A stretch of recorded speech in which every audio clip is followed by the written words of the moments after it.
What's up, hockey players? Welcome back to Francis Hockey Development. I'm Coach Joey. Today we're going to be talking about power plays, specifically our overload structure, our overload setup.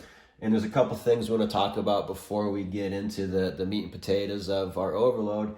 And the first are our pros. So the pros of the overload setup is it's very simple, meaning you can't really overthink where to move the puck or where to generate shots from. It's a very quick, easy way to enter and set up in the zone and try to get shots from up high. The second is we have a lot of support options. So for example, if our corner player has the puck and gets aggressive pressure, we have our net front player and our mid-wall player. They can collapse down and we can outnumber the penalty kill and try to win that puck back relatively quickly. So we have good proximity to support the puck. And then finally, our third piece is the overload is a great, kind of precursor for progressing our structure into a different power play setup. So for example, we could start in the overload position, work the puck up high, get it going from strong side to weak side, and then the shape and structure of our power play is now evolved into a box plus one, a 1-3-1, or even, an umbrella type setup. So the overload is great for initially setting up in zone and then changing the structure of our shape to create better scoring opportunities on the power play. But like everything, there's some cons, and the two that are most evident are, the first is it's very easy to defend. The box structure doesn't really have to change its shape very much in order to defend.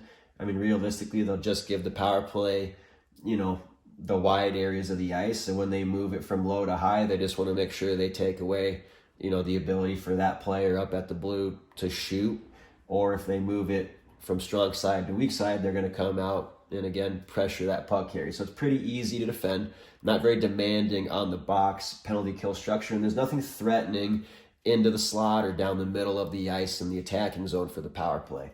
And the final piece is, like, it's easy to defend, it's very easy to read.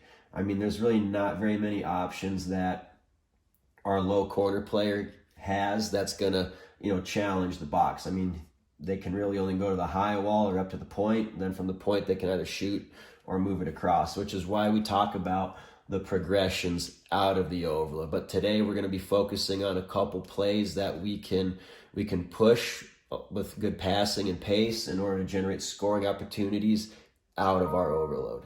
Now that we've covered some of the pros and cons of the overload, now we're going to talk about our looks, or what we want to achieve in terms of scoring chances from our overload position. So typically we want to get this puck started out down low, because the goal here is to move the puck high.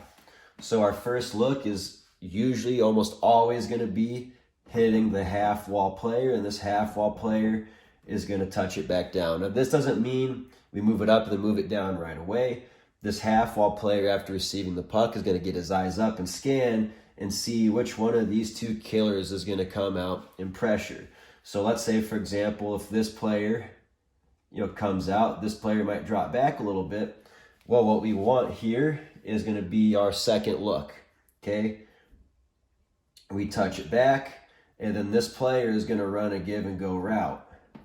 And right here, what that's going to do with that quick up and down passing, it's going to create a little bit of chaos as this player tries to get from the half wall to the slot. And now these two players have to make a decision on how they're going to cover and what they're going to do. And if this player on the half wall is successful of getting through the net, we have our give and go option available right away. Okay, and that entails that this blue X down low also moves with the half wall X.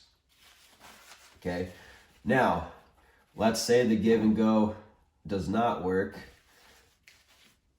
This player still attacks, and they do a good job of communicating and adjusting to the point where our blue X down low cannot successfully get the puck to the slot. Well, our blue X will continue to walk a little bit, and then we're going to use an indirect pass up to our strong side point option. Our strong side point is going to walk off the wall quickly, and we want to get a shot through traffic right away. And now we'll have our front net X here, hopefully providing a screen and creating some chaos. We have our half wall X already on the give and go route, and now we have our goal line X can come in as well. And now we have numbers in front of the net, so if there's any rebound or redirection that occurs, we're going to have a high opportunity potentially bang that rebound in, not to mention we're going to have a ton of traffic in front of the net from our point shot. And now because we have 3 of our power play players close to the puck, if it squirts out, we're going to be in a good position to get numbers on that puck right away. So these are going to be, our 2 main options when we set up in the overload is our give and go off the half wall, and then utilizing the strong side point for a quick strike off the wall in case the give and go option doesn't work, because we're going to use the give and go as a decoy to create a shot from up high. But always, our first look is going to be hitting our half wall player for a quick pass up and then a pass back to initiate the give and go or the strong side point shot. Again, these are just 2 options. It doesn't mean you have to live and die by them.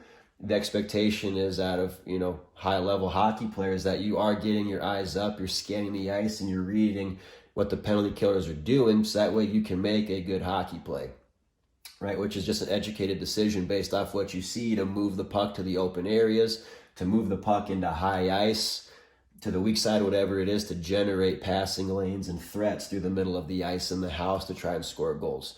So I hope you learned something, and we'll see you for the next video.